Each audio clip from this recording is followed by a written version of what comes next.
bad, not bad. The Fire Emblem series has dominated the strategy RPG genre over the last decade. Longtime fans, however, have yearned for the series to return to its roots. Enter Dark Deity, a game that clearly has a deep reverence for classic Fire Emblem titles. But make no mistake about it, this is much more than a simple imitation. Dark Deity not only looks the part, but also surpasses its peers in innovative and surprising ways. Never knew I had it in me. The stories found in strategy RPGs tend to tread familiar ground like Warring Kingdoms or Ancient Artifacts, and Dark Deity is no different. The story centers around Irving, a young cadet who, along with a group of friends, are recruited from a military academy to join the Royal Army. The kingdom is in desperate need for troops and will take any able-bodied warrior they can. After a number of small skirmishes, Irving and his party learn of ancient artifacts called Eternal Aspects that a number of shady characters are after. The battle lines become much more gray as the game goes on, and Irving must decide who the true enemy really is. If you've played any well-known strategy RPG before, you've likely seen some version of this plot before, and Dark Deity doesn't really do anything exceptional to stand out. There are a few twists here and there, but nothing that'll really blow your mind. Dark Deity attempts to flesh out its characters through bond events in between missions back at your camp. As you fight near your comrades in battle, your bond level will increase, unlocking up to 3 bonding events for each pair of characters. These bond events are mildly interesting, but I found myself either skipping through them or ignoring them entirely as the game went on. I think what hurts this feature is the lack of substantial voice acting and any link to gameplay. Dark Deity does feature voice acting, but it's more grunts, single words, or short phrases. Bummer. It's all falling into place. In other modern RPGs, bonding systems like this typically offer some kind of gameplay enhancements like increased stats or new abilities. This simply isn't available in Dark Deity. Considering the small size of the development team and large scope of the game, it's not too surprising, but it would have been nice if there was a feature like this. Overall, the story isn't bad, but also won't be the reason you'll be playing. But the tactical gameplay, well, it's some of the best I've ever seen. If I must. Not one step closer. The lion's share of your time in Dark Deity will be spent in its brilliant tactical battles. The general structure is similar to other strategy RPGs. You'll position your team before the battle starts, move your troops over a grid-based map in turn-based combat, and do your best to complete the objective while keeping everyone in your party alive. Dark Deity certainly has a number of its own innovative gameplay systems, but also pulls from a number of classic Fire Emblem titles. For as long as it's released in the West, Fire Emblem has used a system called the Weapon Triangle. This is essentially a rock, paper, scissors weakness system wherein certain characters are weak to particular weapon types. While Dark Deity doesn't use this exact system, it does use a weakness system that is crucial to pay attention to in battle. When you select one of your troops to move, red or green arrows will appear over enemy troops, indicating whether or not they are weak or strong against the troop you currently have selected. I love this because you now have a crucial piece of information to better plot out your strategy. I can't tell you how many times I stared at a map trying to perfectly position my troops to take advantage of enemy weaknesses. And when I did, there's nothing more satisfying.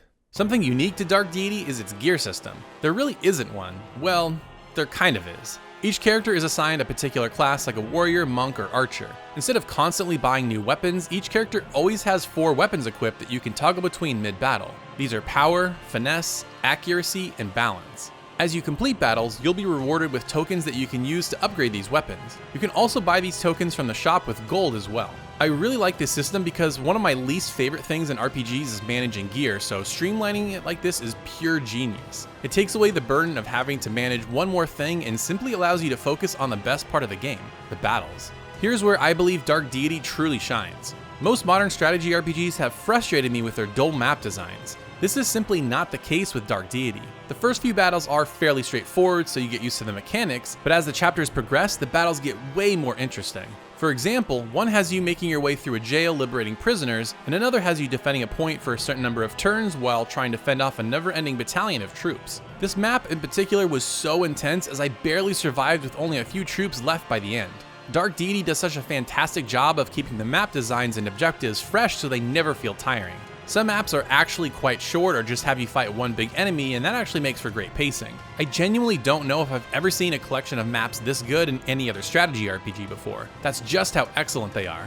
Another shining feature is character progression. Each troop starts at a base class, but once they hit level 10, they can progress to one of 4 new classes. All 4 generally serve the same purpose, but have their own unique abilities. You can customize troops further at level 30 and upgrade them one last time to one of 4 other classes. You can't go back or change classes once you've selected them though, so choose wisely. You also can't grind at all, as the game's battles play out in a linear fashion, so it's really important to make sure you're leveling up all these characters evenly so one doesn't fall behind. One other thing worth mentioning is that there's no permadeath or even an option to turn it on. Dying isn't without consequences though. Whenever a character dies, they'll lose a small number of random stat points from a random stat. Sometimes I lost 0 points, but then I got unlucky and lost 7 hit points. I never felt the need to restart battles because of this, but it is something to keep in mind. There are, however, 3 difficulty options to choose from when you begin the game, so if you really want to ramp up the challenge, that option is available. For as brilliant as the gameplay is in Dark Deity, one thing it's pretty poor at is teaching the player how to actually play it. The first level is really easy, but there's no tutorial to speak of for any of the game systems. I only knew how the game worked because I was fortunate enough to speak with the game's director during E3, but had I gone in blind, I probably would have been very confused and frustrated. There is an in-game tutorial, but you have to dig through a menu to find it. I imagine some players will get frustrated, so I highly recommend reading through the tutorials, even if you're a veteran of the genre. Another weird quirk I noticed is that the cursor always begins on the top left corner of the map instead of where your troops are. I have no idea why this is, maybe it's because I played with a controller, but it was a little bit annoying to have to scroll all the way to the spawn point every single battle. The developers have been patching the game pretty regularly since launch, so hopefully these are things they fix at some point.